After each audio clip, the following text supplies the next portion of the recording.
Assalamualaikum warahmatullahi wabarakatuh. Kali ini kita akan membahas secara singkat gambar pertama dari white paper kami untuk 6G localization and sensing, yaitu di sini ada 3 hal ya. Enabling technology, kemudian new application, aplikasi yang baru, opportunity-nya, kesempatan opportunity-nya, dan juga technological challenge, yaitu tantangan-tantangan dalam 6G. Nah, di sini ada beberapa yang kita sebutkan. Pertama itu new enablers ya. Di 6G white paper on localization and sensing. Nah, ini new enablers. Apa aja new enablers pada 6G? Di white paper kami ini kami menyebutkan pertama new frequency bands, large bandwidth. Jadi ini pita frekuensi yang baru yang bandwidthnya juga tinggi, besar. Misalnya yang lagi heboh sekarang ini terahertz teknologi, yaitu dari sekitar 300 gigahertz hingga 3 terahertz. Itu setelah millimeter wave ya. Kalau millimeter wave itu dari 30 GHz hingga 300 GHz. Jadi panjang gelombangnya 1 mm hingga 10 mm.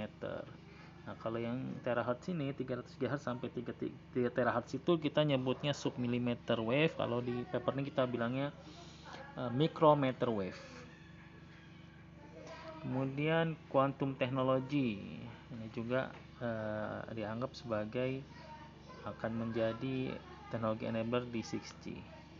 Berikutnya adalah MEC, kemudian ada higher accuracy, akurasi yang lebih tinggi berupa milimeter dan sentimeter.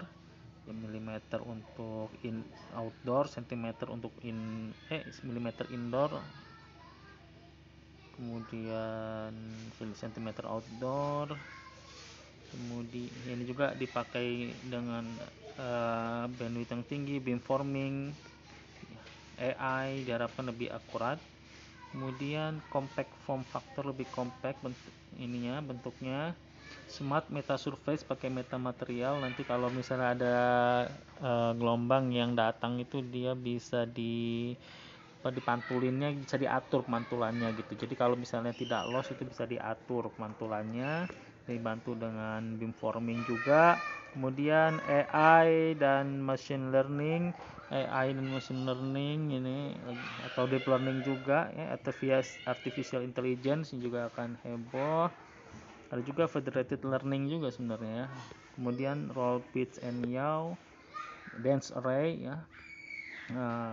Kemudian high speed terabit per detik ya, ini dengan terahertz teknologi, dengan ultra massive MIMO untuk mencapai 1 terabit per detik misalnya.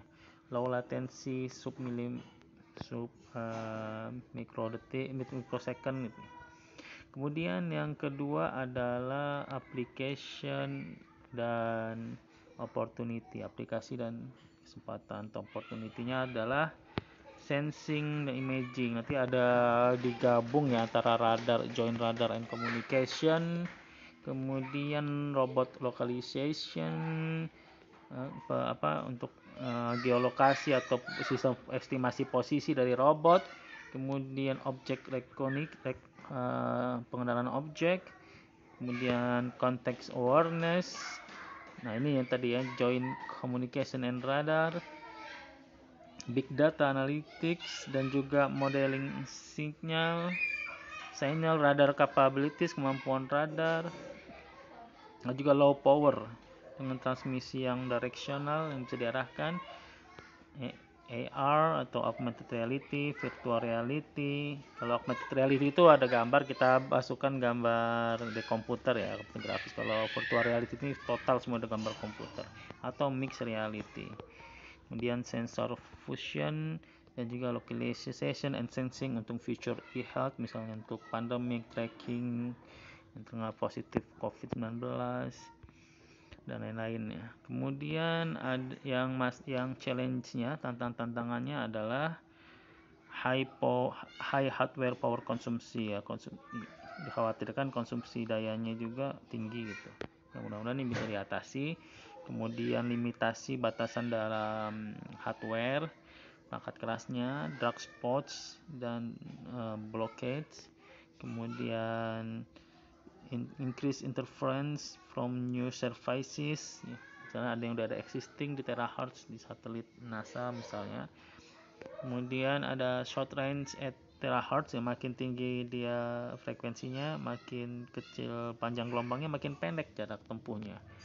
Kemudian heat problem due to very small size of terahertz elements and hardware, karena dia makin tinggi frekuensinya, makin kecil panjang gelombangnya, hardware itu makin ukurannya makin kecil, yang khawatirnya akan terjadi masalah karena panas gitu.